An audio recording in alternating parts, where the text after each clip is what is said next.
اعوذ باللہ من الشیطان الرجیم بسم اللہ الرحمن الرحیم۔ السلام علیکم ورحمۃ اللہ وبرکاتہ۔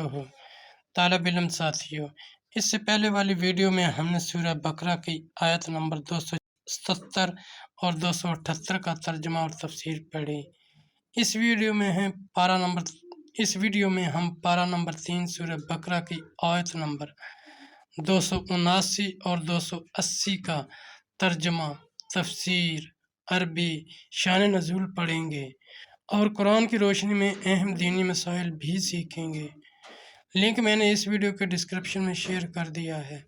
فرمان علی شان ہے کہ علم حاصل کرنا ہر مسلمان مرد عورت پر فرض ہے۔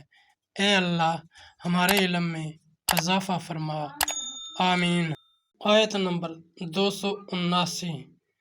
وَإِن لَّمْ تَفْعَلُوا فَأْذَنُوا بِحَرْبٍ مِّنَ اللَّهِ وَرَسُولِهِ وَإِن تُبْتُمْ فَلَكُمْ رُءُوسُ أَمْوَالِكُمْ وَتَظْلِمُونَ وَلَا تُظْلَمُونَ۔ ترجمہ: پھر اگر ایسا نہ کرو تو یقین کر لو اللہ اور اللہ کے رسول سے لڑائی کا، اور اگر تم توبہ کرو تو اپنا اصل مال لے لو، نہ تم کسی کو نقصان پہنچاؤ نہ تمہیں نقصان ہو۔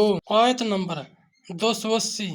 وَإِن كَانَ ذُو عُسْرَةٍ فَنَظِرَةٌ إِلَىٰ مَيْسَرَةٍ وَأَن تَصَدَّقُوا خَيْرٌ لَّكُمْ إِن كُنتُمْ تَعْلَمُونَ۔ ترجمہ: اور اگر قرض دار تنگی والا ہے تو اسے مہلت دو آسانی تک، اور قرض اس پر بالکل چھوڑ دینا تمہارے لیے اور بھلا ہے اگر جانو۔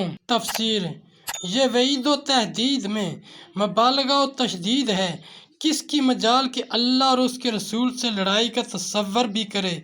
چنانچہ ان اصحاب نے اپنے سودی مطالبہ چھوڑے اور یہ عرض کیا کہ اللہ اور اس کے رسول سے لڑائی کی ہمیں کیا تاب، اور تائب ہوئے زیادہ لے کر، راس المال گھٹا کر۔ قرض دار اگر تنگ دست یا نادار ہو تو اس کو مہلت دینا یا قرض کا جز یا کل معاف کر دینا سبب اجر عظیم ہے۔ مسلم شریف کی حدیث ہے، سید عالم صلی اللہ علیہ وآلہ وسلم نے فرمایا، جس نے تنگ دست کو مہلت دی یا اس کا قرضہ معاف کیا، اللہ تعالیٰ اس کو اپنا سایہ رحمت عطا فرمائے گا جس روز اس کے سائے کے سوا کوئی سایہ نہ ہوگا۔